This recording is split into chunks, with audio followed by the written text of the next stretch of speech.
وأشهد أن لا إله إلا الله وحده لا شريك له وأشهد أن محمدا عبده ورسوله اللهم صل وسلم على نبينا محمد صلى الله عليه وسلم وعلى آله وأصحابه ومن تبعهم بإحسان إلى يوم الدين رب اشرح لي صدري ويسر لي أمري واحلل عقدة من لساني يفقهوا قولي.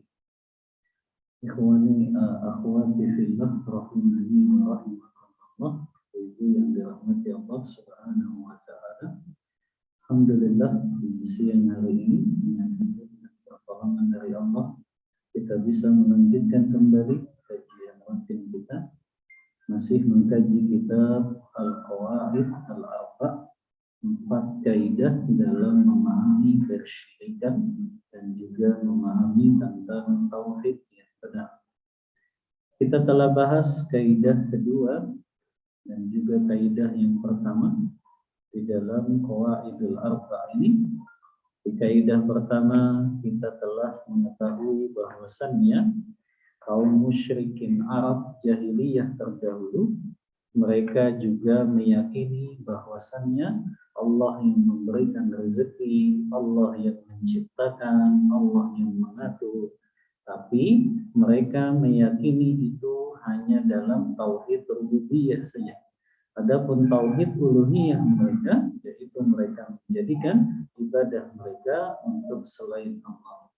Kaidah yang kedua juga telah kita pelajari bahwasannya orang-orang kafir musyrik yang dulu diperangi oleh Rasulullah SAW, mereka senantiasa berkata bahwasannya mereka tidak beribadah kepada selain Allah, tapi mereka hanya menghadapkan wajah-wajah mereka kepada sesembahan-sesembahan mereka itu dalam rangka supaya mereka semakin dekat kepada Allah dan mendapatkan syafaat dari mereka.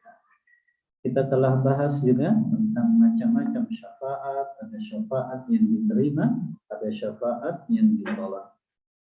Kita masuk kaidah yang ketiga dan keempat, insya Allah kita selesaikan Ibu Qawaidul Arba' di hari ini. Ya. Qala Syekhul Mu'allif rahimahullah, berkata pengarang kitab ini Syekh Muhammad bin Abdul Wahab, semoga Allah senantiasa merahmati beliau. Beliau berkata, Al-Qa'idatu Tsalitsatu, kaidah yang ketiga. Anna Nabiy sallallahu alaihi wasallam zahara ala unasin mutafarriqin fi ibadatihim. Minhum man ya'budul malaikah wa minhum man ya'budul anbiya'i was salihin wa minhum man ya'budul ahjar wal ashjar. ومنهم من يعبد الشمس والقمر وقاتلهم رسول الله صلى الله عليه وسلم ولم يفرق بينهم. Kata Syekh Muhammad bin Abdul Wahab rahimahullah, sesungguhnya Nabi Shallallahu Alaihi Wasallam memerangi orang-orang yang mereka menjadikan ibadahnya untuk selain Allah dan ibadah mereka itu bermacam-macam bentuknya. Di antara mereka ada yang beribadah untuk malaikat. Di antara mereka ada yang beribadah kepada para nabi, seperti misalnya kaum Nasara yang menjadikan Nabi Isa dan juga Uzair misalnya sebagai sesembahan mereka. Begitu juga ada di antara mereka yang menyembah orang-orang saleh. Dan ini terjadi juga di zaman Nabi Allah Nuh, yang Allah sampai abadikan di dalam surah Nuh itu, wa qalu la tadharunna alihatakum wadda wa la suwa'a wa la yaghutha wa ya'uqa wa nasra. 5 ini, nama Wadda, Suwa'a, Yaghutha, Ya'uqa, Nasra, itu adalah orang-orang saleh di zaman Nabi Allah Nuh alaihi salam. Ketika Nabi Allah Nuh meninggal dunia dan orang-orang saleh ini juga meninggal dunia, maka kaumnya Nabi Nuh membuat patung-patung orang-orang saleh ini. Syaitan memberikan syubhat kepada mereka, supaya nanti kita termotivasi dalam beribadah sebagaimana orang-orang soleh. Awalnya seperti itu, tapi lama-kelamaan orang-orang soleh inilah yang mereka sembah. Orang-orang soleh inilah yang mereka minta segala hajat dan kebutuhan mereka kepada orang-orang soleh yang telah meninggal dunia ini. Maka ini pernah terjadi di zaman Nabi dan Rasul terdahulu. Begitu juga di zaman Rasulullah sebelum Rasulullah datang. Artinya masih masa jahiliyah. Yang di situ ada orang soleh yang namanya Lata, Uzza, dan juga Manat. Yang Lata ini kata Abdullah bin Abbas dalam hadis riwayat Bukhari, kana yalitu suwa lil hujjah. Lata ini dulunya itu orang soleh yang suka memberikan makanan dan minuman kepada orang-orang yang melaksanakan ibadah haji. Sampai akhirnya Lata ini meninggal, maka justru orang-orang menjadikan berhala dengan diberikan nama Lata. Yang mereka menyembah orang-orang soleh seperti Lata. Maka inilah diantara contoh berbagai macam sesembahan-sesembahan di zaman Rasulullah. Jadi di zaman Rasulullah pun ya orang-orang kafir Quraisy yang Rasulullah perangi, di antara mereka ada yang menyembah malaikat, nabi, orang soleh, batu-batuan, pepohonan, matahari, bulan, dan Rasulullah memerangi mereka semuanya. Artinya Rasulullah tidak pandang bulu. Ketika itu adalah kesyirikan, maka Rasulullah memerangi. Apa dalilnya? Dan dalilnya adalah firman Allah Ta'ala. وَالدَّلِيلُ قَوْلُهُ تَعَالَى وَقَاتِلُوهُمْ حَتَّى لَا تَكُونَ فِتْنَةٌ وَيَكُونَ الدِّينُ لِلَّهِ. Surah Al-Baqarah ayat 193. Kata Allah Ta'ala, dan perangilah mereka sehingga tidak ada fitnah. Jadi ibu, makna fitnah itu bukan hanya menuduh seseorang yang tidak sesuai realita. Tapi makna fitnah itu banyak ini. Di antaranya makna fitnah di dalam Al-Quran, di antaranya adalah kesyirikan. Jadi makna fitnah dalam ayat ini, وَقَاتِلُوهُمْ حَتَّى لَا تَكُونَ فِتْنَةٌ, maka perangilah mereka sehingga tidak ada fitnah. Maknanya tidak ada lagi kemusyrikan. Tidak ada lagi kesyirikan. Ya, wa yakuna ad-dinu lillah, dan mereka menjadikan ibadah mereka semata-mata hanya untuk Allah saja. Ini dalil bahwasannya Rasulullah pun memerangi mereka yang masih menjadikan ibadahnya untuk selain Allah. Begitu juga dalil syamsi wal qamar, dalil larangan menyembah matahari dan bulan. Allah Ta'ala berfirman dalam surah Fussilat ayat 37. Wa min ayatihi al-lailu wan-naharu wasyamsu wal-qamar la tasjudu lisyamsi wala lil-qamar. Kata Allah Ta'ala, dan di antara tanda-tanda kekuasaannya adalah Allah menjadikan malam, siang, matahari, dan bulan silih berganti. Maka kata Allah, janganlah kalian sujud kepada matahari maupun bulan, tapi sujudlah hanya kepada Allah. Begitu juga larangan seseorang beribadah atau menyembah kepada malaikat. Firman Allah Ta'ala dalam surah Ali Imran ayat 80. Allah Ta'ala berfirman, وَلَا يَأْمُرَكُمْ أَنْ تَتَّخِذُوا الْمَلَائِكَةَ وَالنَّبِيِّينَ أَرْبَابًا. Kata Allah Ta'ala, dan janganlah kalian menjadikan malaikat-malaikat dan nabi-nabi itu sebagai sesembahan kalian. Maka ini sekaligus dalil larangan untuk menjadikan ibadah kita kepada malaikat dan nabi. Kemudian juga ada larangan khusus menyembah para nabi. Di antaranya adalah firman Allah Ta'ala dalam surah Al-Ma'idah ayat 116.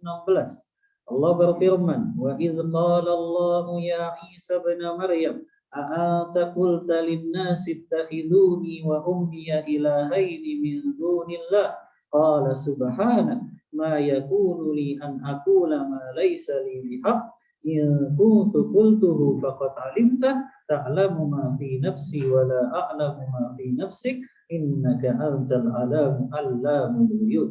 Kata Allah Ta'ala, dan ingatlah ketika Allah berfirman kepada Nabi Allah Isa, wahai Isa, putra Maryam, apakah engkau yang memerintahkan manusia untuk mengatakan, jadikanlah aku dan ibuku ini dua Tuhan selain Allah.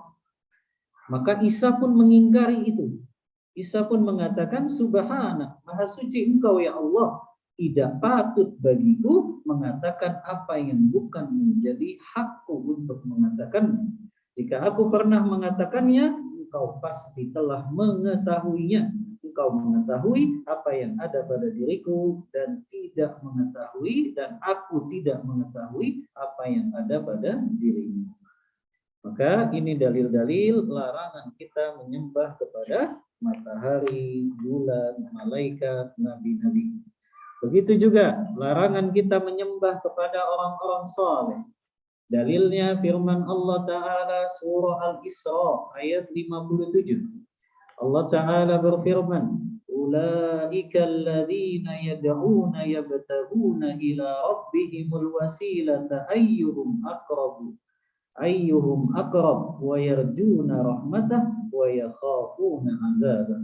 Kata Allah Ta'ala, apakah patut wahai kalian orang-orang musyrik, ya, kalian menganggap bahwasannya orang-orang itu mereka penyeru, mereka sendiri yang mencari jalan kepada Rabb mereka. Siapa di antara mereka yang lebih dekat kepada Allah, mengharapkan rahmatnya dan takut akan azabnya.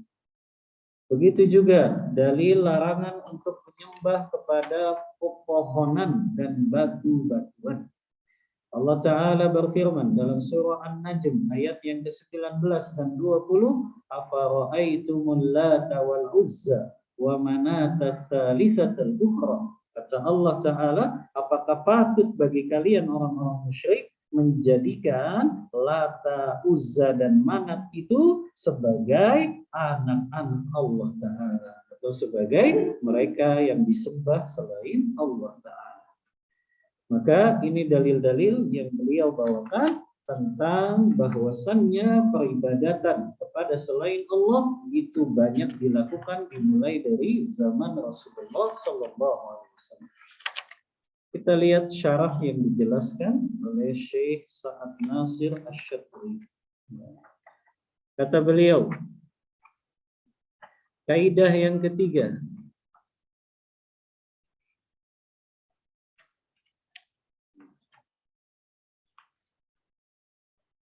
kaidah ini digunakan dalam membantah syubhat yang sering dilontarkan oleh orang-orang yang beribadah untuk selain Allah, di mana mereka mengatakan memalingkan peribadatan kepada orang-orang yang saleh bukanlah perbuatan syirik, melainkan bentuk penghormatan kepada wali-wali Allah dan penghargaan bagi mereka. Mereka menganggap setiap pengagungan yang diberikan kepada wali Allah merupakan perbuatan yang terpuji, walau sebenarnya juga merupakan bentuk kemusyrikan dan menunjukkan ibadah kepada selain Allah Ta'ala. Ini telah Anda sampaikan Ibu ya, bedakan antara menghormati, memuliakan, tapi sampai pada tahap berlebihan, yaitu sampai menjadikan ibadahnya untuk orang soleh. Makanya Syekh Muhammad bin Abdul Wahab juga dalam kitab Tauhid, beliau membuat kaidah min asbabi syirki al-ghulu fis shalihin. Di antara sebab seseorang melakukan kesyirikan ketika dia berlebihan di dalam menghormati, memuliakan orang-orang saleh. Kita hormati orang saleh, kita muliakan orang saleh, tapi tidak berlebihan sampai pada tahap sujud di hadapannya, mencium bagian kakinya, atau sampai kuburannya dicium-cium, meminta di atas kuburannya. Ini sampai kepada tahap kesyirikan. Begitu juga Allah Subhanahu wa Ta'ala menjelaskan bahwa para nabi dan para malaikat adalah makhluk yang memiliki kedudukan khusus di sisi Allah. Akan tetapi tingginya derajat mereka tidak berarti bolehnya mengarahkan peribadatan kepada mereka sedikit pun, karena penyembahan hanya boleh ditujukan kepada Allah Ta'ala. Lihat ya, Allah Ta'ala memberikan kedudukan khusus kepada Rasulullah dan juga malaikat Jibril, tapi tidak ada perintah dari Allah Ta'ala untuk menjadikan ibadah kita kepada Rasulullah dan juga malaikat Jibril. Padahal mereka orang yang paling dekat dengan Allah Ta'ala. Apalagi orang-orang soleh. Yang mereka mungkin soleh, tapi kesolehannya tidak seperti Rasulullah SAW. Ya, yang kedudukannya tentu tidak seperti Rasulullah SAW. Rasulullah saja dilarang oleh Allah Ta'ala untuk kita menjadikan ibadah kita kepada Rasulullah walaupun dia kekasih Allah Ta'ala. Makanya Anda sampaikan, nggak boleh seseorang di depan kuburannya Rasulullah minta jodoh, ya, minta dilapangkan rezeki, ya, minta supaya terhindar dari musibah, ya, yang Rasulullah tidak mengetahui tentang perkara-perkara takdir, yang Rasulullah tidak mampu melakukan apapun setelah beliau meninggal dunia. Maka ini yang harus difahami, bahwasannya sampai kepada Rasulullah pun kita tidak boleh menjadikan ibadah kita untuk beliau. Begitu juga Nabi Shallallahu Alaihi Wasallam tidak membedakan antara mereka yang menyembah orang saleh, para nabi dan para wali Allah, dengan orang yang menyembah bebatuan, pepohonan dan berhala. Beliau menganggap mereka semua sama. Mereka adalah orang-orang musyrik dan mereka diperangi oleh Rasulullah tanpa pandang bulu. Sebagaimana dalil yang kita baca tadi, surah Al-Baqarah, wa qatiluhum hatta la takuna fitnatun wa yakuna ad-dinu kulluhu lillah. Afwan, surah Al-Anfal ya. Salah itu Ibu. Surah Al-Baqarah ayat 193. Oh, di sini Al-Anfal sih? Diganti, Bu. Ya. 193. Waqatiluhum, dan perangilah mereka, ya, sehingga tidak ada lagi kesyirikan, ya. Wa yakuna ad-dinu lillah, dan agama itu semata-mata menjadi milik Allah Ta'ala.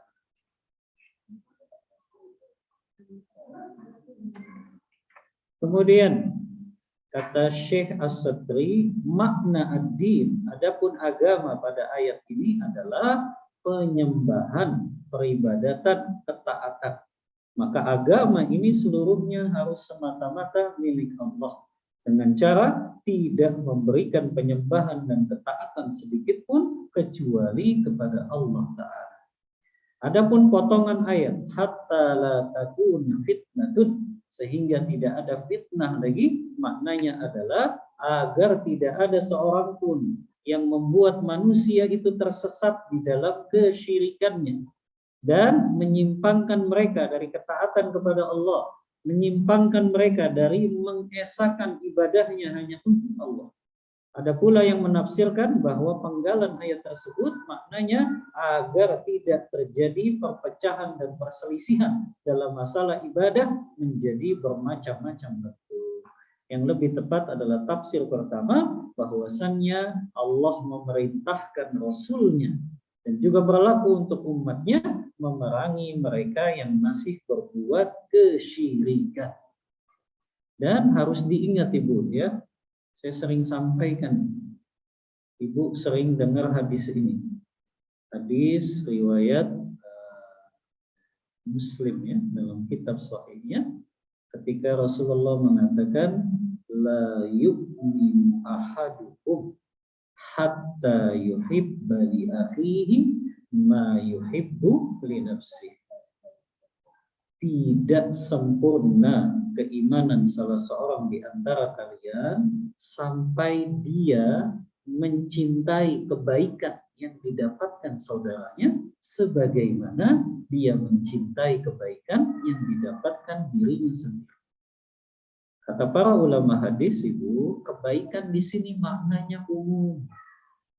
Baik kebaikan dunia maupun kebaikan akhirat.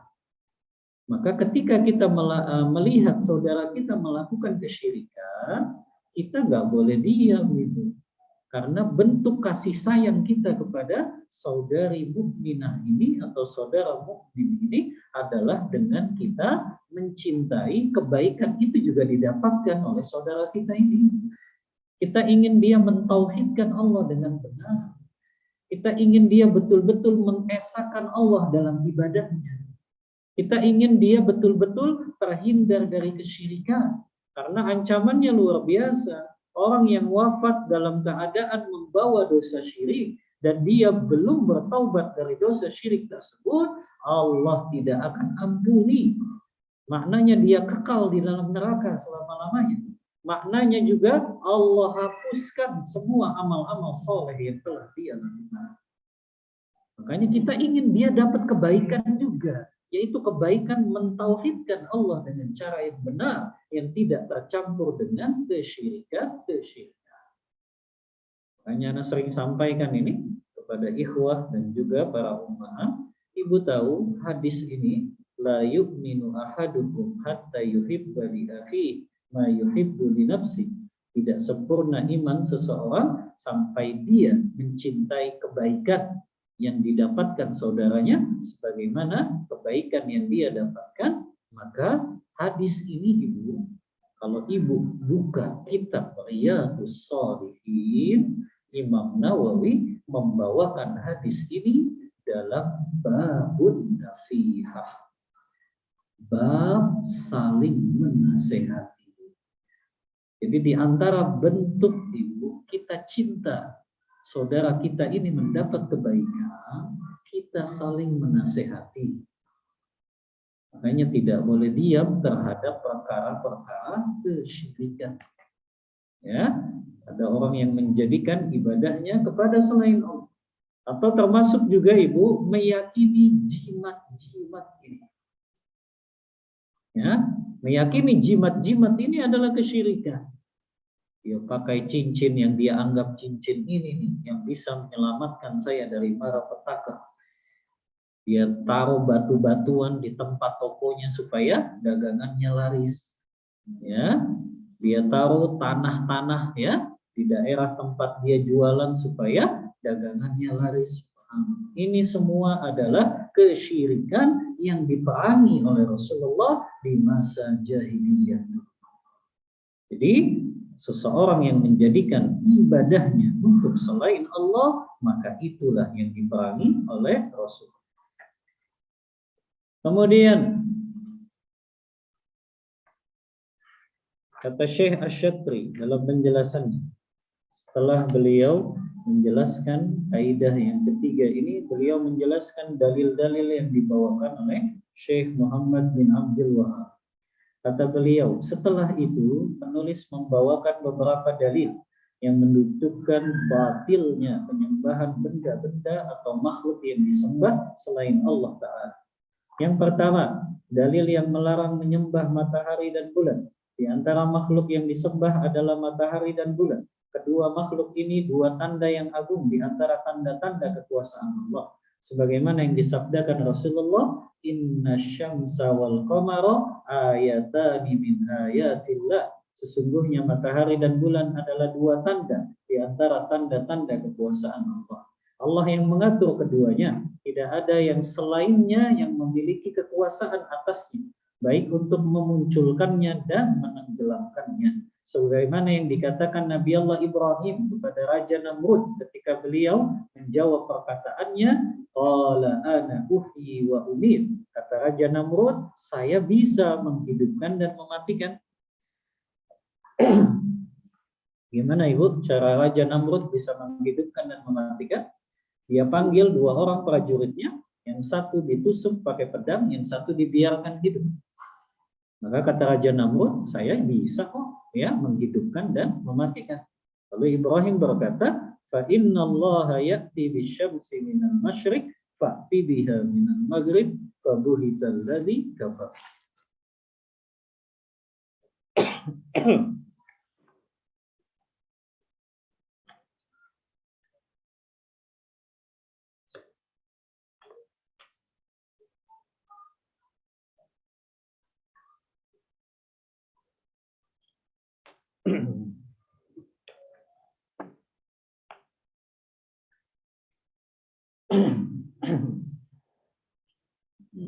Afwan dulu. Dari misi kajian di Pertamina kayaknya enggak minum. Baru minumnya sekarang. Baik. Fa inna Allah ya'ti bisyamsi minal masyriq fa'ti biha minal maghrib. Kata Nabi Allah Ibrahim, sesungguhnya Allah menerbitkan matahari dari timur, maka terbitkanlah matahari itu dari barat. Maka terdiamlah Raja Namrud, tidak bisa menjawab tantangan dari Nabi Allah Ibrahim karena Allah tidak memberikan petunjuk kepada orang-orang yang saleh. Karena matahari dan bulan adalah tanda kekuasaan Allah yang hanya Dia saja yang mampu mengatur keduanya, maka tidak boleh sedikit pun menunjukkan ibadah kepada keduanya. Termasuk Ibu, tidak boleh kalau terjadi gerhana matahari, ya, suka mengait-ngaitkan dengan keadaan. Ya, ini gerhana matahari. Ya, kecuali memang ada dalilnya dari hadis atau dari Al-Quran. Jadi di zaman Rasulullah itu Ibu, kalau terjadi gerhana matahari, Rasulullah takut luar biasa Ibu. Karena di antara tanda hari kiamat itu Ibu, ya, di antara tanda-tanda kecilnya itu kan munculnya 3 gerhana. Gerhana di sebelah barat, gerhana di sebelah timur, dan gerhana di Jazirah Arab. Dan itu memang ada hadis yang sahih, ya, hadis riwayat Bukhari yang menjelaskan tentang tanda kiamat. Ya, nah itu memang ada dalilnya bahwasannya di antara tanda kiamat kecil itu adalah terjadinya gerhana matahari. Apun di antara tanda kiamat besar itu, ya, terjadinya gerhana matahari. Ya, maka di sini nggak boleh mengaitkan gerhana dengan kematian seseorang. Ini kan di antara hadis yang menunjukkan bahwasannya inna syamsa wal qamara ayatan min ayatillah. Rasulullah kan menyampaikan ini dalam khutbah gerhana. Karena pada saat terjadinya gerhana itu belum lama Rasulullah ditinggal wafat oleh anaknya Ibrahim. Ya, maka orang-orang Arab jahiliyah mengaitkan itu. Wah, ini karena sebab anaknya Rasulullah yang baru meninggal. Ya, maka nggak boleh mengaitkan Ibu situasi alam dengan sesuatu yang kita nggak tahu ilmunya itu, kecuali itu sumbernya dari Al-Quran dan Sunnah. Orang Indonesia kan suka begitu. Ya, terjadi fenomena alam akhirnya dikait-kaitkan dengan keadaan. Ya, maka ini juga tidak diperbolehkan karena sama saja orang itu berbicara dengan, tentang perkara gaib yang dia nggak mengetahuinya. Ya, karena berbicara perkara gaib itu harus berlandaskan Al-Quran dan Sunnah. Ya. Kemudian bahkan ibadah itu merupakan hak Allah semata, sebagaimana yang difirmankannya, wa min ayatihil lailu wan naharu wasyamsu wal qamar. Di antara tanda-tanda kekuasaannya ialah malam, siang, matahari dan bulan. Janganlah sujud kepada matahari maupun bulan, tapi sujudlah kepada Allah yang menciptakannya, jika hanya kepadanya kalian beribadah. Maka tanda kekuasaan Allah disebutkan dalam ayat ini, Bu, ya. Bahwasannya orang-orang yang berakal mengakui itu semua tanda-tanda kekuasaan Allah. Maka ketika itu disebut sebagai tanda-tanda kekuasaan Allah, malam, siang, matahari, bulan, maka maknanya malam dan siang dua tanda kekuasaan Allah yang agung, begitu juga matahari dan bulan. Maka di sini sujud itu bagian dari ibadah itu. Makanya haram hukumnya sujud kepada makhluk itu, ya. Haram hukum, ya. Tidak boleh sujud kepada makhluk. Sampai Rasulullah kan bersabda, kalau seandainya sujud sesama makhluk itu diperbolehkan, akan aku perintahkan seorang istri sujud kepada suaminya. Tapi itu tidak diperbolehkan dalam syariat Islam. Beda dengan syariat-syariat Nabi terdahulu. Ada mungkin syubhat Ibu, ya. Nah itu kok iblis kenapa disuruh sujud sama Allah kepada Nabi Adam? Kenapa Ibu? Iblis disuruh sujud kepada Nabi Adam? Nah, iblis makhluk bukan Ibu? Makhluk. Manusia makhluk. Tapi kenapa kok iblis diperintahkan sujud kepada makhluk? Dan itu perintah Allah. Nah, kenapa Ibu?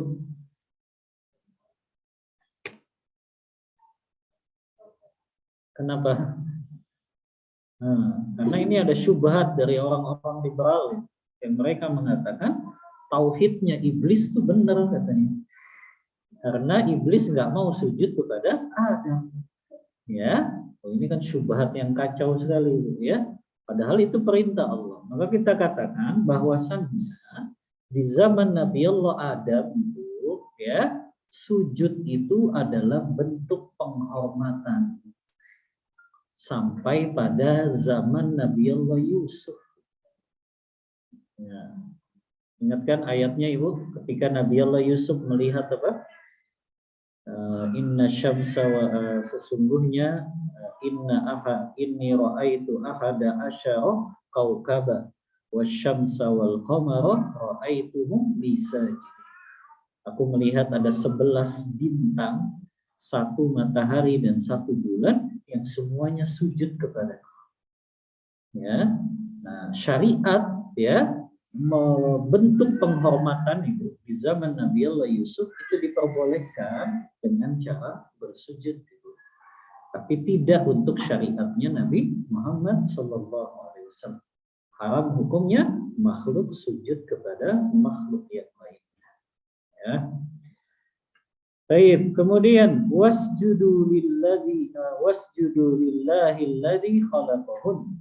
Adapun ayat yang berbunyi sujudlah hanya kepada Allah yang menciptakan, maksudnya jika kamu adalah orang yang bertauhid dalam ibadah, jangan kamu sujud kepada selain Allah, tapi sujudlah hanya kepada Allah saja. Kemudian pada penggalan kuntum iyyahu ta'budun, jika hanya kepadanya kalian menyembah beribadah, maka makna kepadanya di sini didahulukan ini.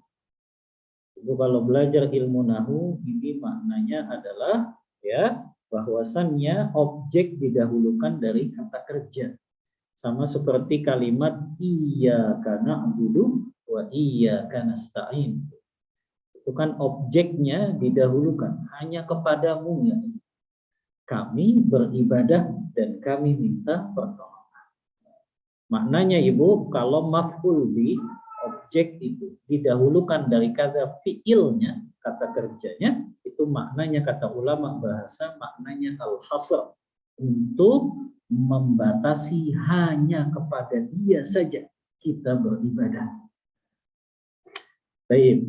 Yang kedua Ibu, dalil larangan menyembah malaikat. Jadi sudah kita bawakan ayatnya surah Ali Imran ayat 80. Wala ya'murukum an tattakhidul malaikata wan nabiyyina arbaba. Bahwasannya para nabi itu tidak memerintahkan kaum mereka untuk menyembah pada malaikat dan juga para nabi.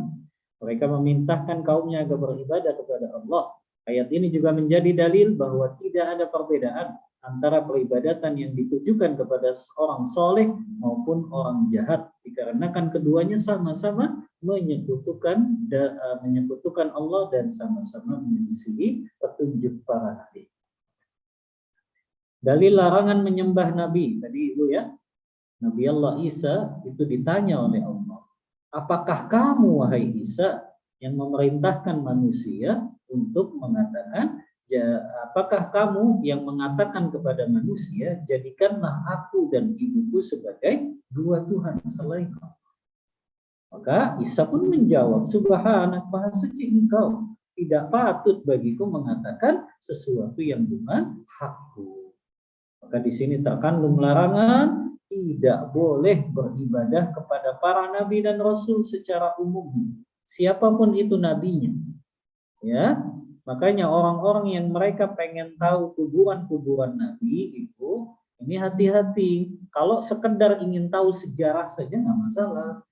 Tapi ketika dia ingin tahu itu supaya bisa minta-minta di kuburan nabi tersebut, ya, bisa mengharap keberkahan, ya, bisa dia mendatangkan manfaat setelah dia berkunjung atau berziarah ke makamnya Nabi tersebut, maka ini haram. Bahkan ulama melarang Ibu melakukan perjalanan khusus ke kuburan-kuburan tertentu, ya, selain perjalanan itu kita dibolehkan ke 3 masjid saja. Kata Rasulullah, la tushaddu rihal illa ala thalathati masajid. Jangan kalian punya keinginan untuk melakukan safar atau bepergian kecuali ke 3 masjid saja. Masjidil Haram, wa Masjidil Aqsa, wa Masjidil Hadza, yaitu Masjid Nabawi. Ya. Adapun kita ziarah ke makam Rasulullah, yaitu karena di antara sunnah saja Ibu, ya. Ketika kita umrah dan haji, dan hukumnya nggak wajib Ibu. Ya, karena ada jemaah haji yang kayaknya kalau nggak ziarah ke makam Rasulullah nggak sah hajinya, nggak ada Ibu. Ya, nggak ada ulama fikih yang menuliskan ziarah ke makam Rasulullah itu wajib. Ya, jadi tidak ada hubungannya antara sahnya haji dan umrah seseorang dengan ziarah ke makam Rasulullah. Ziarah ke makam Rasulullah hukumnya sunnah saja. Sama seperti ziarah ke Masjid Quba, ziarah ke makam para syuhada Uhud, ya Ibu, ya, orang-orang yang meninggal pada perang Uhud, ya, yang itu berdekatan juga dengan Jabal apa Bu? Jabal Rahmah Ibu, ya. Makam syuhada Uhud kan nggak jauh, ya. Maka memang ada masjid-masjid yang kita disunahkan ketika haji dan umrah mengunjunginya, ya. Masjid Quba kah, gitu, ya, atau makam para syuhada Uhud, ya, yang itu memang ada dalil disunnahkan, ya. Adapun ziarah ke makam orang-orang soleh, ziarah ke makam para nabi dan rasul selain Rasulullah, wallahu a'lam Ibu, Anda belum mendapatkan dalilnya. Ada anjuran untuk melakukan hal tersebut, ya. Kemudian juga dalil yang melarang menyembah orang-orang saleh. Ulaika alladziina yad'uuna yabtaghuna ila rabbihimul wasilah ayyuhum aqrab wa yarjuna rahmatah wa yakhafuna 'adzabah. Orang-orang yang mereka seru itu, mereka sendiri mencari jalan kepada Rabb mereka. Artinya Ibu, orang-orang soleh yang mereka diminta-minta itu oleh orang-orang yang mereka tidak paham, mereka yang meminta kepada orang-orang soleh itu, orang-orang soleh itu pun mereka mencari jalan untuk bisa semakin dekat kepada Allah. Jadi jangan dipikir gitu ya, orang soleh itu sudah pasti orang yang sudah dekat sekali dengan Allah. Tapi mereka pun orang-orang yang berharap mereka bisa dekat dengan Allah dan mengharapkan rahmat dan takut akan azab. Lihat Ibu, penjelasan dari Syekh As-Satri, ayat ini turun berkenaan dengan orang-orang yang berdoa kepada Uzair. Uzair ini ulama beda pendapat, apakah dia nabi atau dia orang saleh. Ya, Uzair ini mayoritas ulama mengatakan orang saleh. Ibu tahu kisahnya Uzair, Bu? Ada dalam surah Ali Imran. Au kalladzi marra ala qaryatin wa huwa khawiyatun ala urushiha.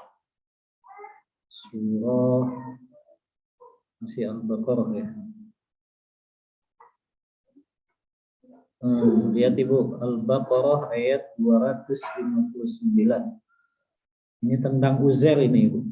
Al-Hafiz Ibnu Katsir mengisahkan bahwa orang yang dimaksud dalam ayat ini adalah Uzair. Ya. Au kalladzi marra ala qaryatin wa hiya khawiyatun ala urushiha. Apakah kamu tidak memperhatikan orang yang melalui satu negeri yang temboknya telah roboh menutupi atapnya?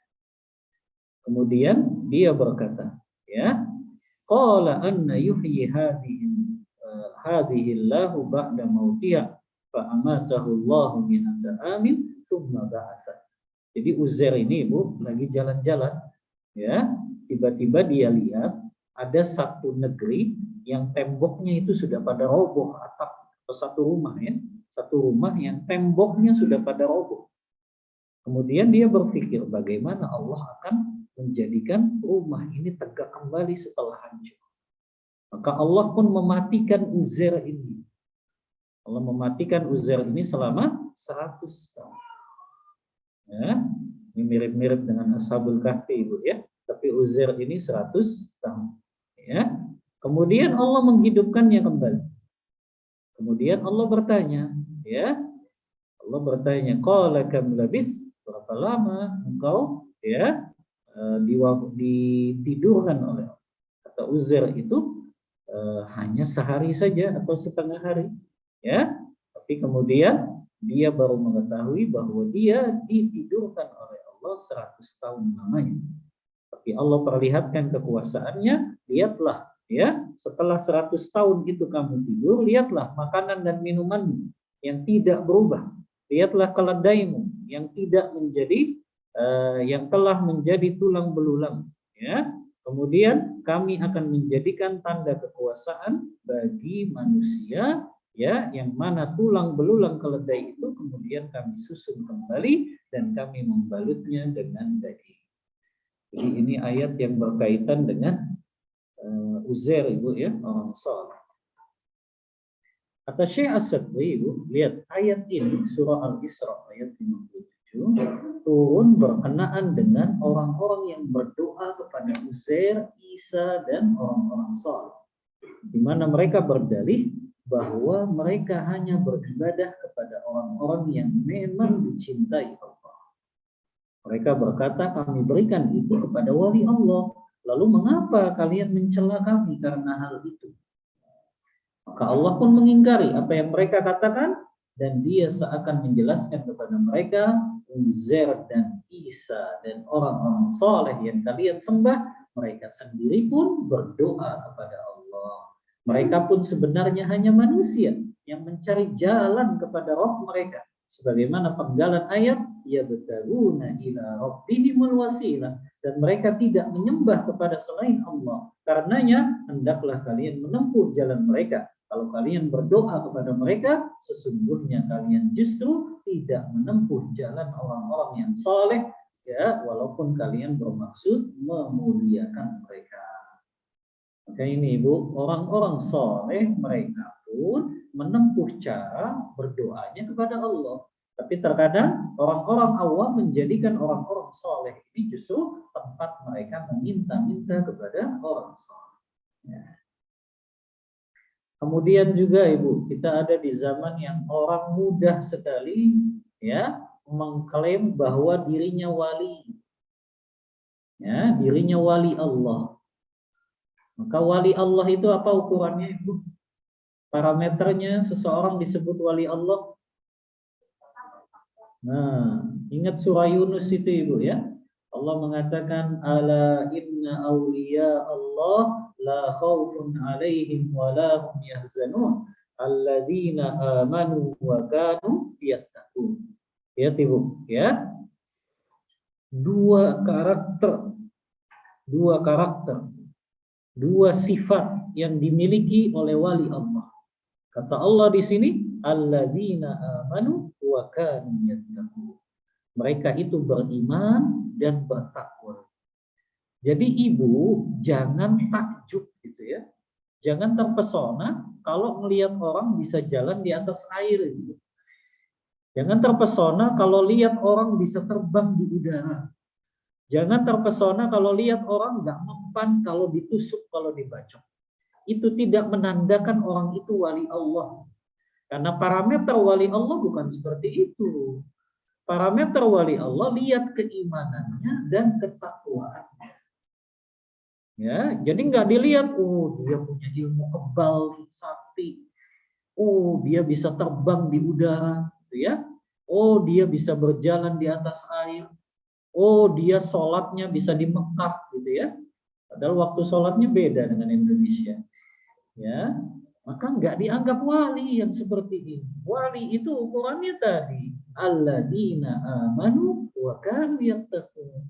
Lihat keimanan dan ketakwaan. Dan ini perkataan Imam Syafi'i itu. Kata Imam Syafi'i, "Idza ra'aita rajulan yatiru fil hawa au yamshi 'alal ma." Apabila kalian melihat ada orang bisa berjalan di atas lautan, di atas air, bisa terbang di udara, maka jangan buru-buru kalian mengatakan itu adalah wali Allah. Karena wali Allah adalah alladzina amanu wa kanu yattaqun. Mereka itu orang yang beriman dan bertakwa kepada Allah Ta'ala. Maka ini ukurannya Ibu ya. Jangan terpesona lihat orang-orang yang aneh-aneh. Bisa makan paku lah, bisa makan beling lah, ya, bisa gerek pesawat lah. Nggak usah terpesona Ibu dengan yang gitu-gitu. Lihat bagaimana keimanan dan ketakwaan. Karena begitulah, ya, begitulah, ya. Begitulah orang-orang yang memang Allah pilih sebagai walinya Ibu. Saya kasih contoh Umar bin Khattab Ibu. Ya, Umar bin Khattab, beliau dianggap sebagai wali Allah, tapi dilihat juga keimanan dan ketakwaan. Umar bin Khattab itu kan Ibu, pada saat beliau khutbah Jumat gitu ya, tiba-tiba beliau berkata, ilal jabal, ilal jabal. Beliau bisa melihat pasukan Ibu yang ada di Damaskus sementara beliau di Madinah. Ya. Jadi beliau melihat pasukan kaum muslimin dalam keadaan genting, maka beliau suruh naik ke atas gunung, naik ke atas gunung. Subhanallah. Umar perkataannya bisa didengar oleh kaum muslimin yang ada di Damaskus. Ini baru wali Allah Ibu. Kalau ada orang seperti Umar zaman sekarang kayaknya disembah-sembah. Ya, karena luar biasa karomahnya. Dan karomah juga Ibu nggak bisa dipelajari.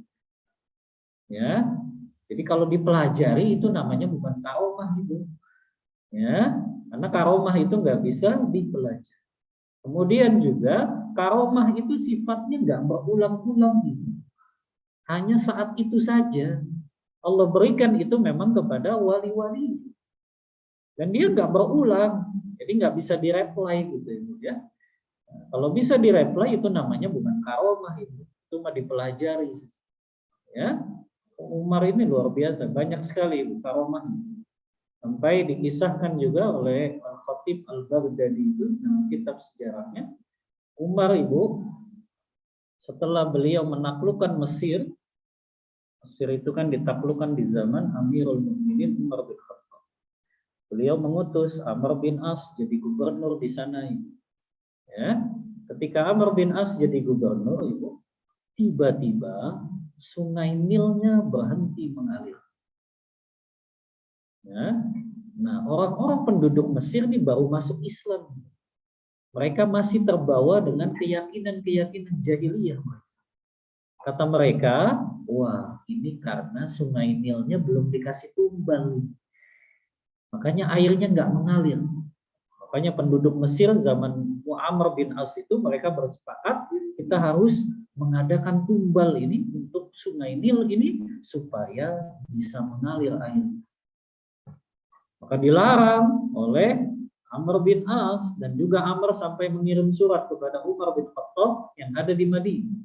Bahwasannya penduduk Mesir mendesak untuk mereka mengadakan ritual sebagaimana di masa mereka sebelum Islam, yaitu mengadakan tumbal untuk sungai Nil ini. Subhanallah Ibu, Umar nulis surat. Dan di antara isi suratnya, wahai sungai Nil, kalau engkau mengalir karena Allah Ta'ala, maka ketahuilah engkau nggak punya kekuasaan untuk tidak mengalir. Ya, bahasanya indah sekali, cuma saya agak lupa. Sampai surat itu sampai kepada Amr bin As, di antara isi suratnya, wahai Amr, lemparkan isi suratku ini ke sungai. Dilempar Ibu sama Amr bin As surat dari Umar bin Khattab. Setelah dilempar Ibu, sungai Nilnya ngalir. Ini wali Allah Ibu. Ya, ini wali Allah. Ya, makanya saya bilang kalau ada orang seperti Umar bisa disembah-sembah di zaman sekarang. Ya, bayangin dengan surat saja dengan izin Allah Inilah orang yang keimanan dan ketakwaannya luar biasa, ya, sehingga dia meyakini yang bisa mengalirkan dan menghentikan, ya, sungai Nil itu hanyalah Allah. Maka begitu dia tulis surat yang isinya begitu kuatnya akidah Umar bin Khattab, disitulah Allah berikan karomah itu kepada beliau. Baik. Kemudian al-wasilah pada ayat ini bermakna segala amal soleh yang dikerjakan dalam rangka mendekatkan diri kepada Allah. Para nabi dan orang soleh semuanya mengesahkan Allah dalam ibadahnya.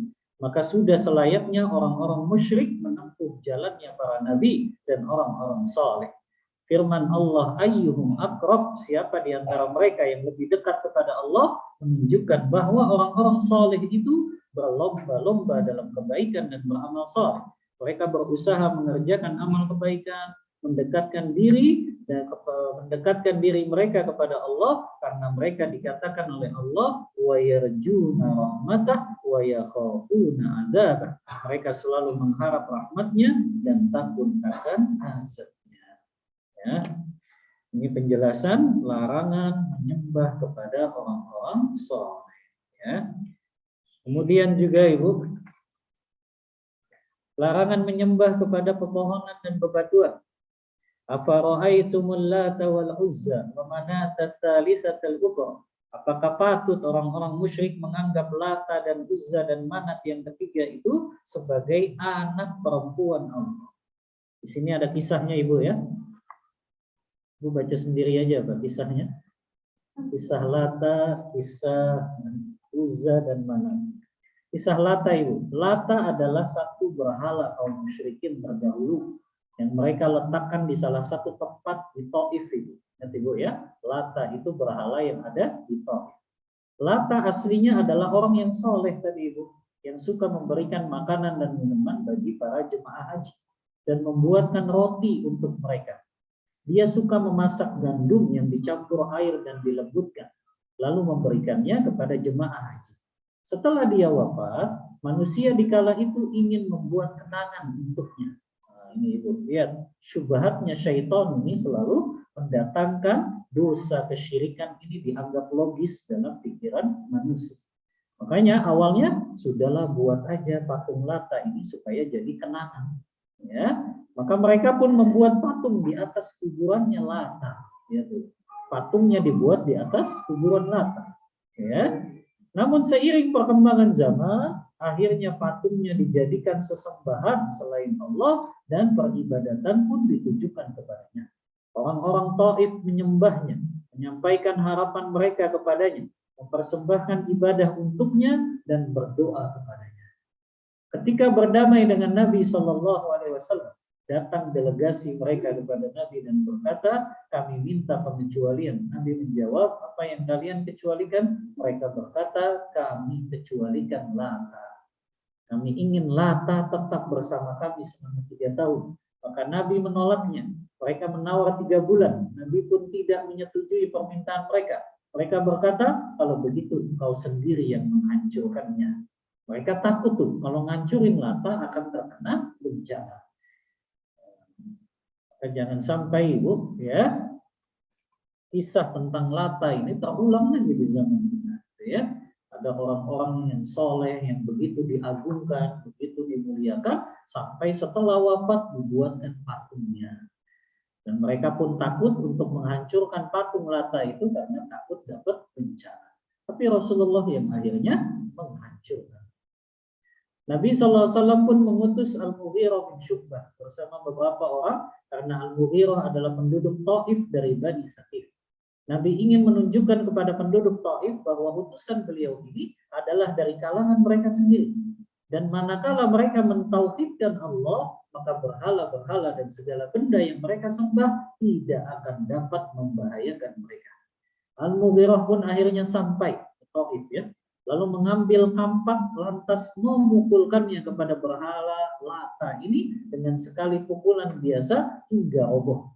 Orang-orang Taif pun bergembira dan bersorak karena merasa tertolong dari dan mendapat kemenangan. Al-Mughirah berkata kepada mereka, aku tidak bermaksud apapun kecuali sekedar ingin menguji akal kalian.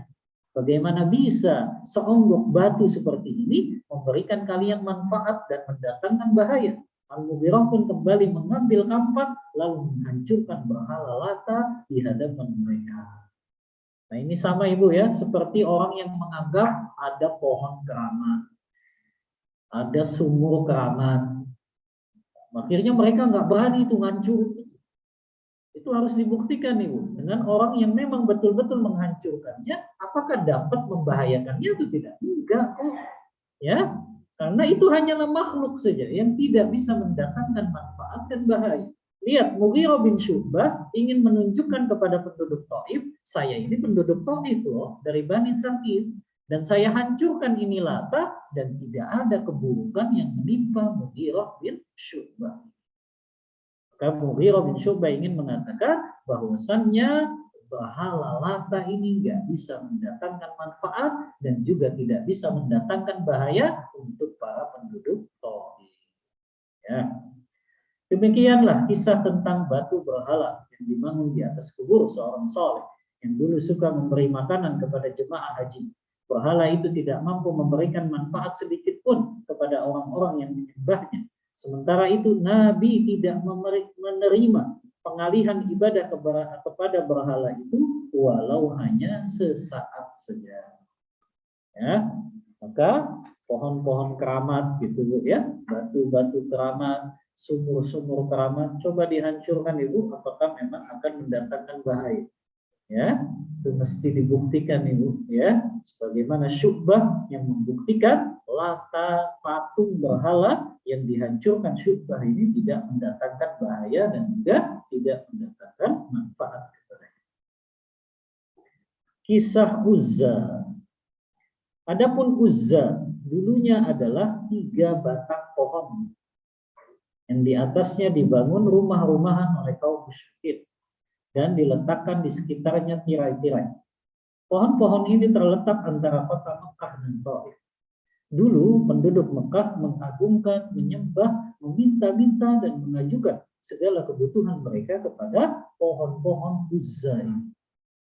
Jadi Uzza itu awalnya 3 batang, kemudian jadi pohon yang lebat. Dan pohon-pohon ini disembah sama orang-orang musyrik. Tatkala pecah perang Uhud, Abu Sufyan berkata kepada Nabi SAW, kami memiliki Uzza, sedangkan kalian tidak. Nabi berkata kepada para sahabat, jawab dia. Para sahabat pun bertanya, apakah yang harus kami katakan wahai Rasul? Katakan, kami memiliki Allah sebagai penolong, sedangkan kalian tidak. Artinya orang musyrik dulu mengatakan, kita ini punya Uzza. Yang mereka anggap Uzza itu bisa mendatangkan manfaat dan bahaya. Tapi Rasulullah justru bantah dengan mengatakan, kami punya Allah sebagai penolong yang kalian tidak memiliki. Kemudian Nabi mengutus Khalid bin Walid radhiyallahu anhu untuk menebang pohon-pohon Uzza tersebut. Kemudian keluar dari pohon tersebut jin perempuan yang rambutnya panjang tergerai. Ini jangan dibayangin seperti film-film setan gitu ya. Kemudian keluar dari pohon tersebut jin perempuan yang rambutnya panjang tergerai. Ya, ini dari hadis Ibu ya, karena hanya Rasulullah saja yang bisa melihat jin tersebut. Ya, Khalid berhasil membunuh jin itu. Semoga Allah meridhai Al-Mughirah, Khalid dan para sahabat Nabi semuanya. Nah ini Ibu, terkadang pohon-pohon yang dianggap keramat, batu-batu yang dianggap keramat itu tipu dayanya jin saja Ibu. Ya, jadi jin itu mempermainkan manusia. Seolah-olah ketika manusia ngasih sesajen di pohon itu, ya, ngasih sembelihan di pohon itu, akhirnya semua hajatnya dikabulkan. Padahal enggak, itu dipermainkan saja oleh jin dan syaitan. Yang jin itu memang kebetulan dia nungguin pohon itu. Ya, makanya jangan terkena tipu daya syaitan dan jin. Ya. Kisah Manat. Adapun berhala yang ketiga, namanya Manat. Berhala yang terletak di antara Mekah dan Madinah. Para penduduk Madinah dulu mengagungkannya itu. Maka Nabi SAW mengutus Abu Sufyan setelah beliau masuk Islam untuk menghancurkannya. Kesimpulannya, tiga berhala ini adalah pepohonan dan bebatuan yang kaum musyrikin terdahulu meyakini kehebatannya dan meyakini sebagai benda suci di sisi Allah. Sementara berhala-berhala itu tidak mampu memberikan manfaat sedikit pun kepada orang yang menyembahnya. Hukum bagi ketiganya pun sama, yaitu tidak boleh menyembah kepadanya sedikit. Penulis membawakan dalil lain yang melarang menyembah pepohonan dan bebatuan, yaitu hadis dari Abu Waqid Al-Laythi radhiyallahu anhu. Kata Abu Waqid Al-Laythi, "Kharajna ma'an Nabi sallallahu alaihi wasallam ila Hunain." Kami pernah pergi bersama Rasulullah sallallahu alaihi wasallam ke perang Hunain. Saat itu kami baru saja lepas dari kekafiran, artinya baru masuk Islam. Orang-orang musyrik saat itu mempunyai pohon bidara yang mereka menganggap pohon itu ya sebagai pohon yang suci gitu ya. Yang mereka kerap berlama-lama di sisi pohon tersebut dan menggantungkan senjata-senjata mereka di situ. Pohon tersebut dikenal dengan nama Zatu Anwat.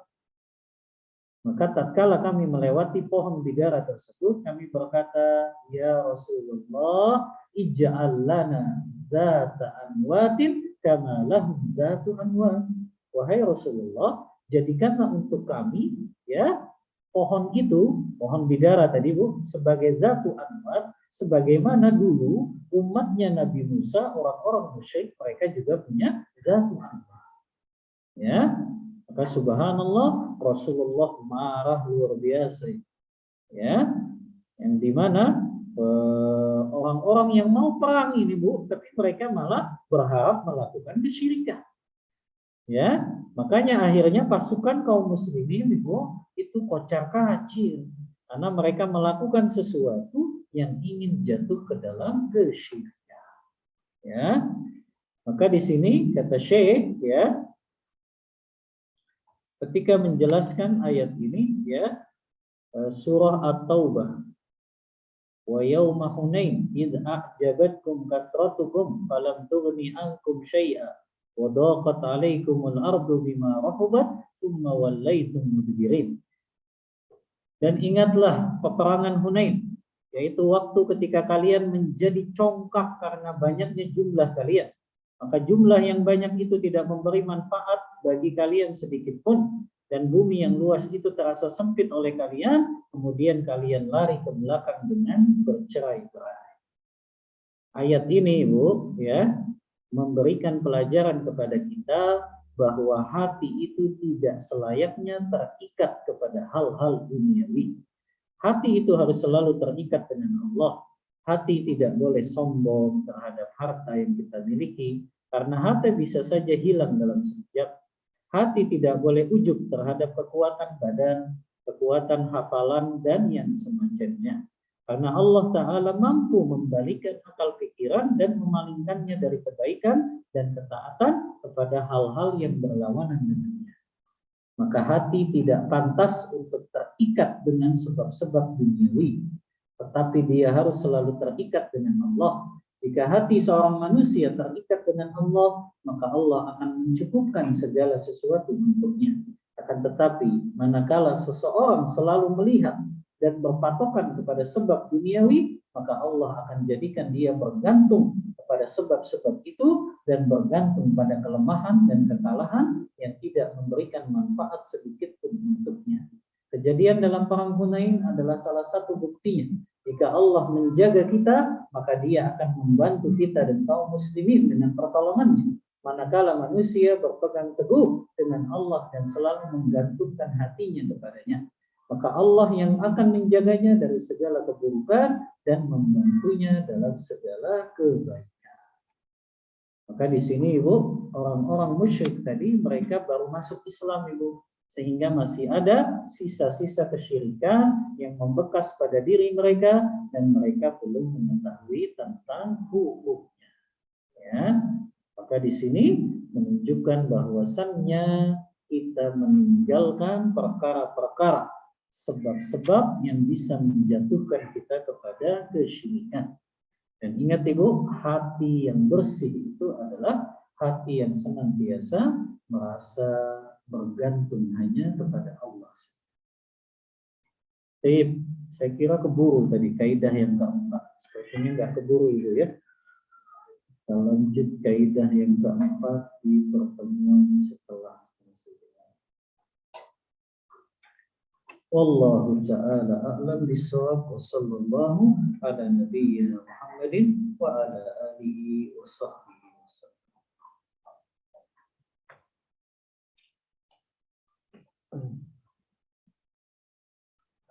Baik.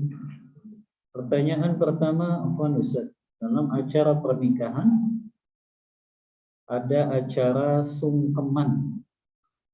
Apakah hal ini termasuk perbuatan kemusyrikan? Sungkeman, orang tua duduk lalu mempelai duduk di lantai dan kedua tangan disedekapkan, direntangkan di atas pangkuan orang tua dan kepala di posisi di bawah tangan, ya. Wallahu a'lam itu ya. Tradisi yang seperti ini wallahu a'lam ya, kalau itu sampai kepada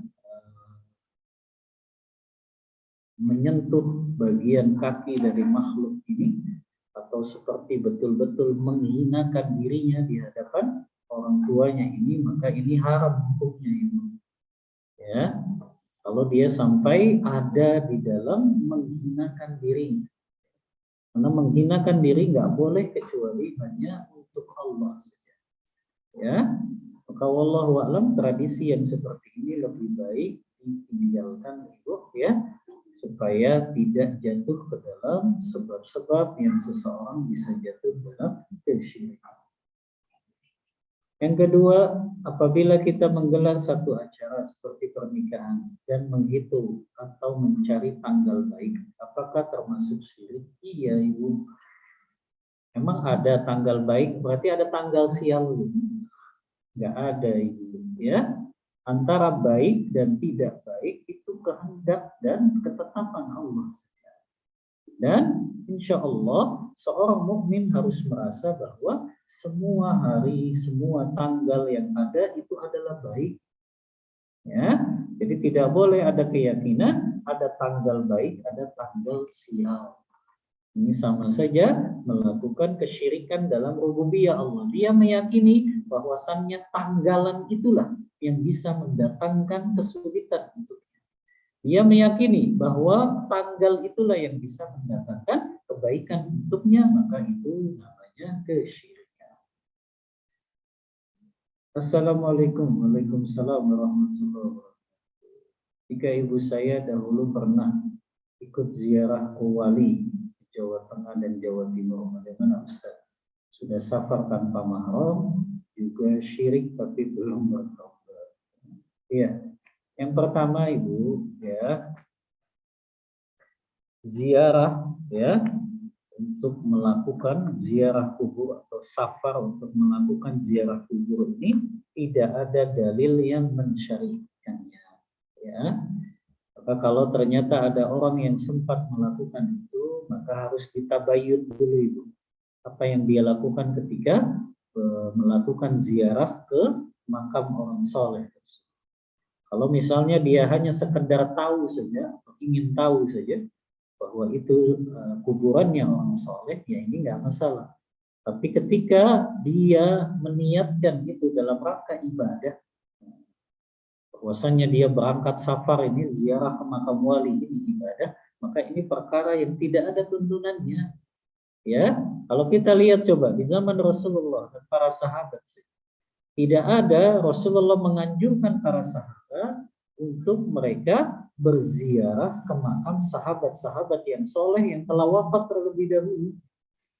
Ya, tidak ada kecuali ke makam para syuhada Uhud, gitu ya, yang memang itu adalah secara umum sih, ya, tidak kepada orang-orang soleh yang khusus.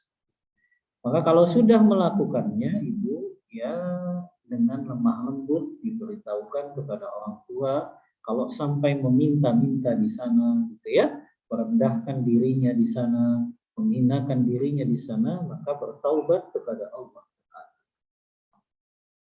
Kalau ibu tidak mampu atau ibu dianggap perkataannya itu siapalah kamu anak kecil gitu ya, maka ibu bisa minta kepada orang yang disegani oleh orang tua. Ya, siapa ini orang yang disegani orang tua saya ya? Oh ternyata ada si fulan. Maka minta si fulan untuk berbicara dengan orang tua ibu ini. Supaya dia bisa lebih menerimanya, apalagi oleh orang yang lebih senior gitu ya dari orang tua kita. Wallahu ta'ala a'lam bishawab. Bismillah Ustaz, apabila saya tahu teman saya seorang pedagang mengareti uang, katanya supaya tidak diambil dulu. Mengareti itu apa? Dikasih karet maksudnya Bu? Bahasa Indonesia baru ini, mengareti. Dikasih karet gitu Bu, mengareti.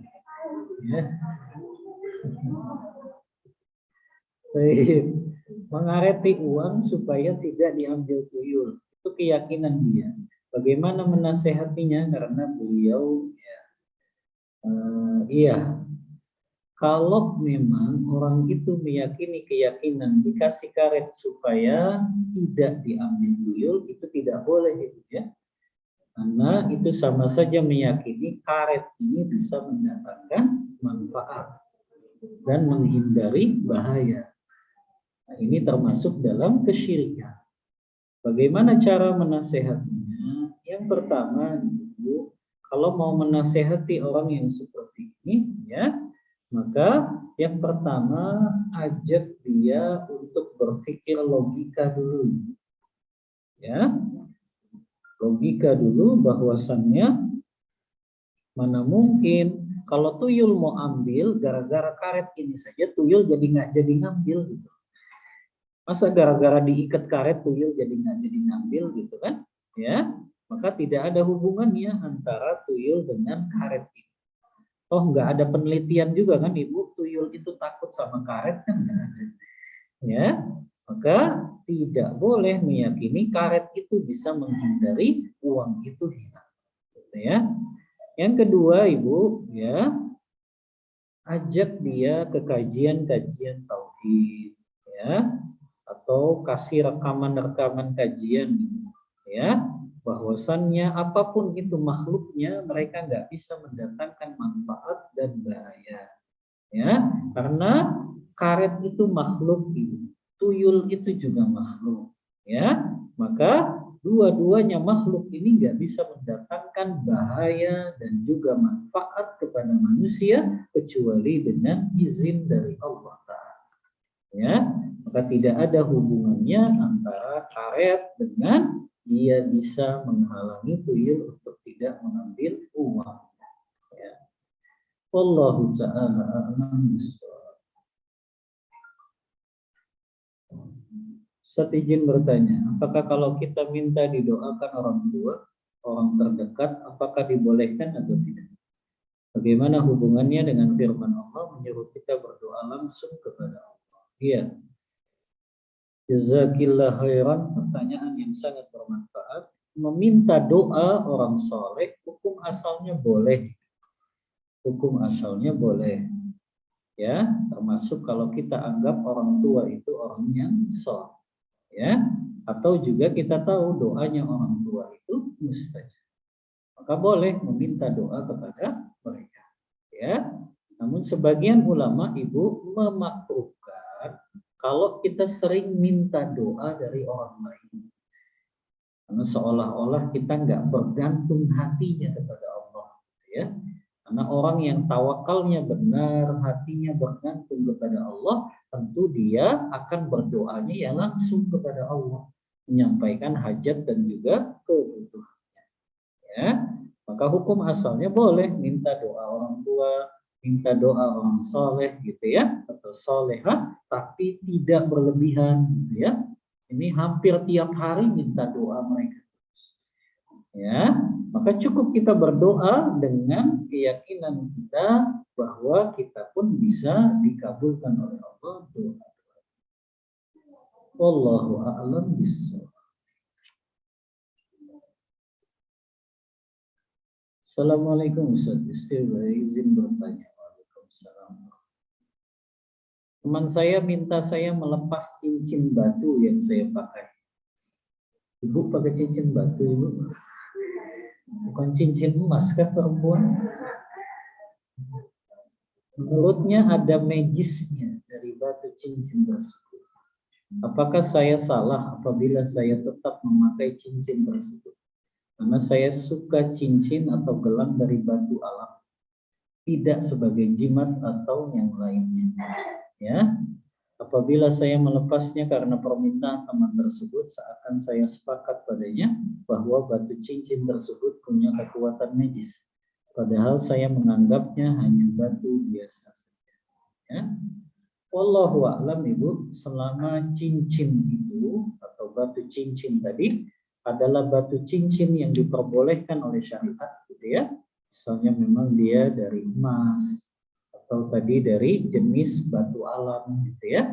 Dan yang kedua, dia tidak menganggap bahwasannya cincin yang dia pakai itu sebagai jimat, sebagai atau memiliki kekuatan magic, maka nggak apa-apa dia terus pakai cincinnya tersebut. Ya.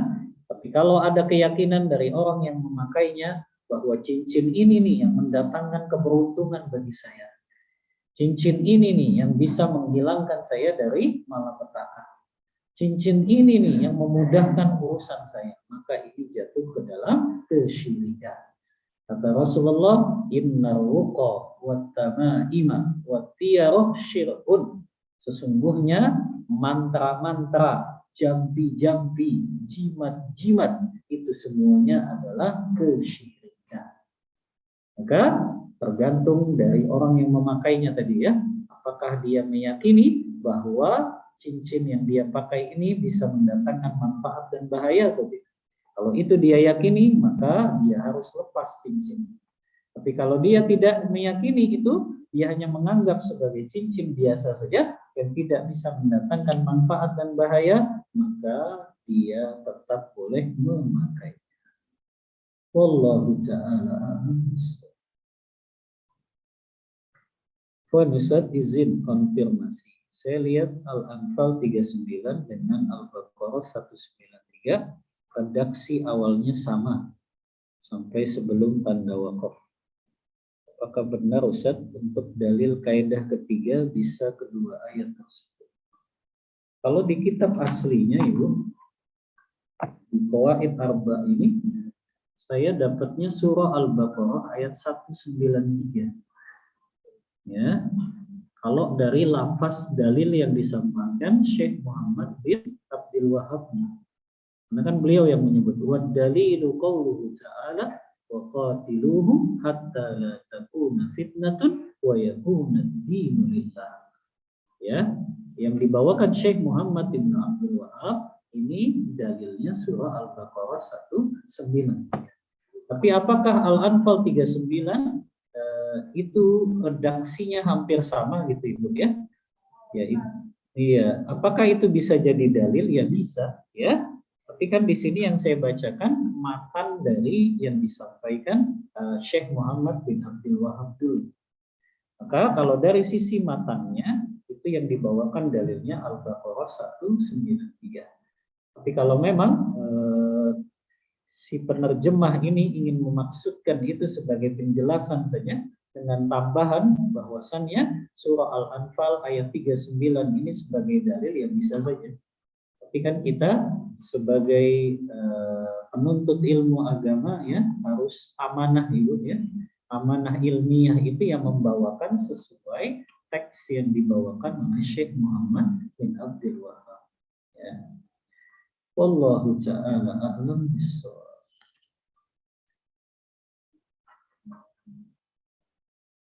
Assalamualaikum Waalaikumsalam warahmatullahi wabarakatuh. Jika kita sudah mengingatkan orang tua dan saudara tentang kesyirikan dan dari mereka terucap sudah masing-masing saja, apa yang harus kami lakukan Ustaz? Ibu sering-sering traktir Ibu. Sering-sering ditraktir makan, Ya, jadi jangan duduk kemudian langsung kasih nasihat. Diajak makan dulu ibu orang tuanya, diajak jalan-jalan dulu, ya, safar, kemudian di tempat yang enak gitu ya. Apakah di daerah perbukitan, apakah di daerah ya yang enak lah untuk bicara. Nah, ibu sampaikan di situ, ya, bahwasannya ibu saya sayang sama orang tua atau saya sayang sama ibu bapak, ya, makanya saya sampaikan ini bahwasannya perbuatan-perbuatan yang dilakukan itu kesyirikan, bapak, ya, sampaikan dengan selemah lembut mungkin, ya, sambil kita terus menerus berdoa kepada Allah. Ya Allah, berikanlah hidayah taufik untuk orang tua saya yang masih melakukan mungkin ritual-ritual kesyirikan, semoga bisa meninggalkannya, ya. Jadi selain nasihat itu jangan lupa mendoakan orang tua kita, ya. Jadi mendoakannya bukan hanya ampunan untuk mereka, tapi kita doakan hidayah taufik agar mereka mendapat taufik dan rahmat dari Allah. Itu ibu ya. Jadi jangan putus asa. Ya. Jadi jangan ibu dibilang sudah masing-masing saja, udah ibu nggak pernah dakwahin lagi. Ya, enggak, terus ibu sabar memang, ya, sampai orang tua kita masih hidup, ibu terus kita dakwah, ya, sampai orang tua, apalagi kita khawatir ya kalau masih melakukan kesyirikan menjelang wafatnya, ini kan yang kita khawatir. Nah, ancamannya luar biasa. Sampaikan ibu bahaya-bahaya melakukan kesyirikan. Allah nggak ampuni dosanya kalau sebelum wafat belum bertaubat. Allah akan kekalkan dia tempatnya di neraka dan Allah akan hapus segala amal soleh yang pernah dilakukan. Itu kan bahaya kesyirikan. Kemudian, Afwan Ustaz, ketika saya bertemu dengan teman yang menurut saya dia seorang yang sangat soleh, lalu bolehkah saya berucap, ya ukhti, jangan lupakan saya ketika di akhirat nanti. Bila ukhti sampai surga terlebih dahulu, apakah hal tersebut saya minta syafaat kepada orang tersebut? Ini maksudnya tidak melupakan di sini, maksudnya nanti minta syafaat gitu itu. Ya. Nah, ditarik.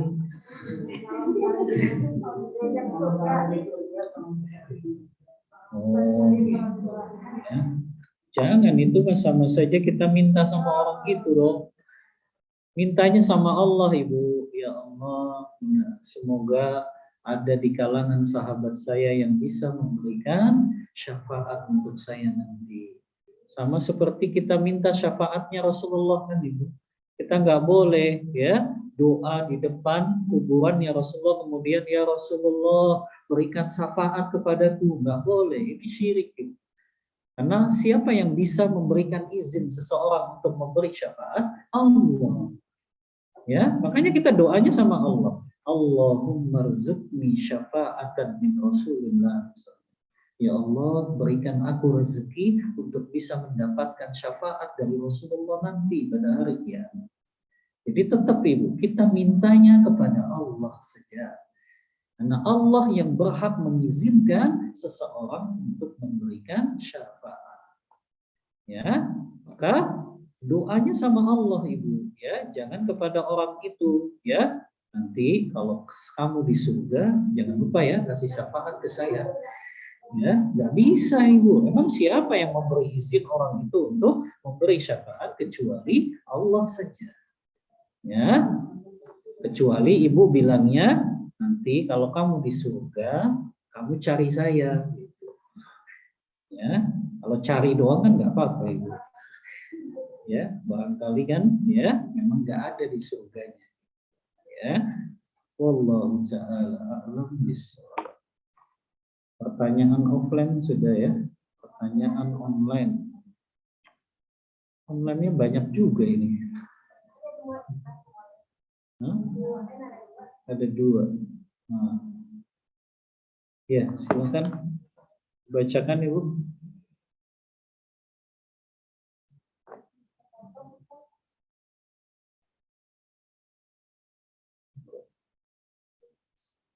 Saya tarik turun lagi turun.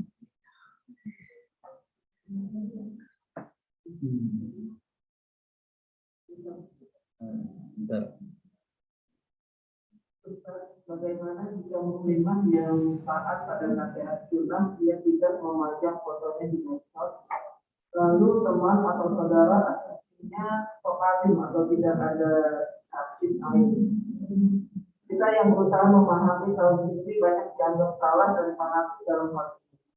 Sementara mereka sering pajang foto-foto mesra, elegan dan lain-lain di medsos.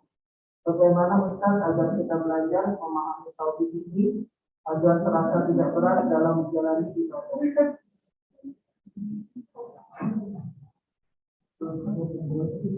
Bagaimana jika muslimah yang taat pada nasihat sunnah ia tidak memajang fotonya di medsos?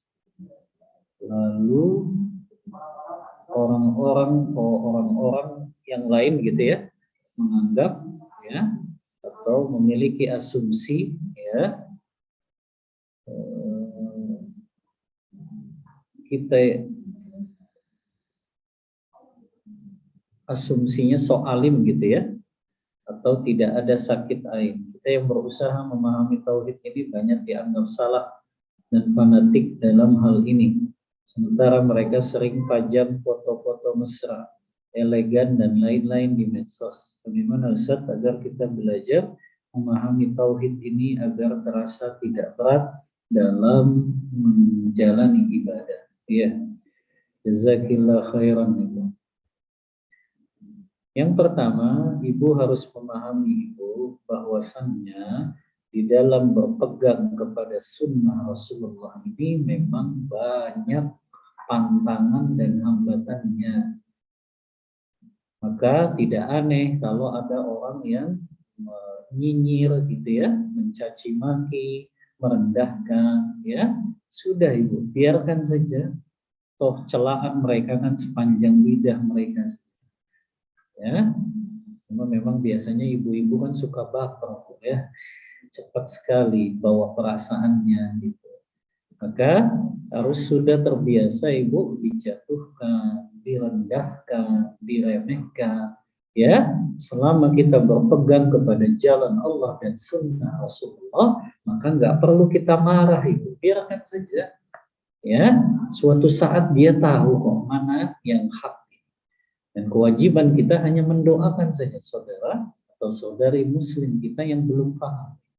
Ya, maka kita tidak memajang foto mesra di medsos, ya. Kita kemudian dianggap fanatik, biarin aja itu. Yang penting kita yakini yang kita lakukan ini diridhoi, dicintai oleh Allah dan Rasul. Prinsipnya satu itu. Ketika kita sudah melakukan perkara yang dicintai oleh Allah dan Rasulnya, dan kita meninggalkan perkara yang dibenci oleh Allah dan Rasulnya, itulah bagian dari kesempurnaan iman. Ya, yang kita lakukan ini yang dicintai oleh Allah dan Rasulnya, maka kita yakin berpegang teguh dengan itu. Sebaliknya, kalau kita tahu, oh kalau saya lakukan ini malah dibenci Allah dan Rasulnya, ya kita harus tinggalkan. Jadi parameternya itu saja Ibu. Yang kita ingin raih ini keridhaan Allah dan Rasulnya, bukan keridhaan manusia. Jadi biar nggak berat Ibu, kita menjalani amalan-amalan sunnah ini, kita nggak mengharap ridho manusia, tapi yang kita harap ridho dan cinta Allah kepada kita. Itu ya, kata kuncinya yang kita cari ridho Allah, bukan keridhaan manusia. Baik, kemudian betul tidak rezeki itu bukan dari hasil bekerja atau dagang? Allah akan memberi rezeki kepada kita dari arah yang tidak diduga selama kita taat dan sabar kepada semua perintah Allah Azza wa Jalla. Betul Ibu, masa Ibu nggak yakin?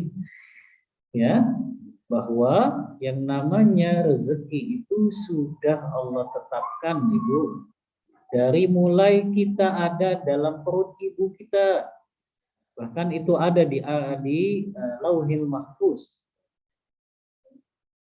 Adapun kita bekerja, berdagang, itu kan mengambil sebab saja.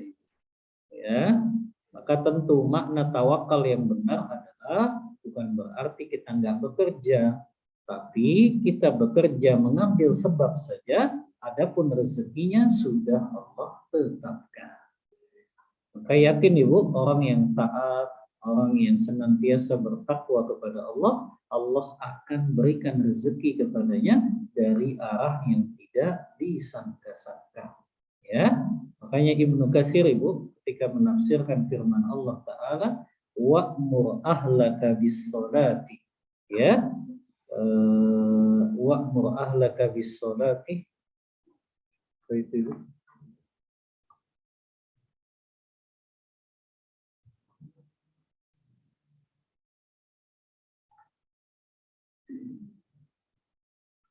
Wa'mur ahlaka bis-sholati wastabir 'alaiha la nas'aluka rizqan nahnu narzuquk. Kata Allah Ta'ala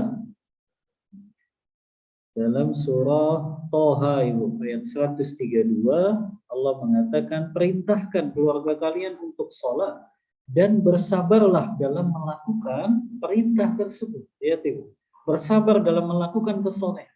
La nas'aluka rizqan. Kami nggak minta rezeki kepada kalian, tapi kami yang memberikan rezeki kepada kalian. Ibu tahu Ibnu Katsir dalam tafsir beliau, Tafsirul Qur'anil Azim, ketika menafsirkan ayat ini beliau mengatakan, siapa yang menjaga sholat fardunya, Allah akan berikan kepadanya rezeki dari arah yang tidak disangka-sangka. Ya, jadi kita jaga sholat saja Ibu.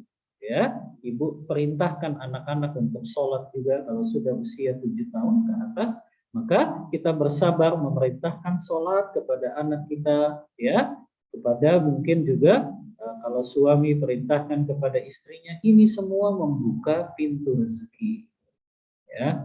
Jadi tidak khawatir dengan masalah-masalah dunia kalau kita bertakwa kepada Allah Ta'ala. Cukup Ibu ya, sudah jam 3 dan pertanyaannya sudah selesai.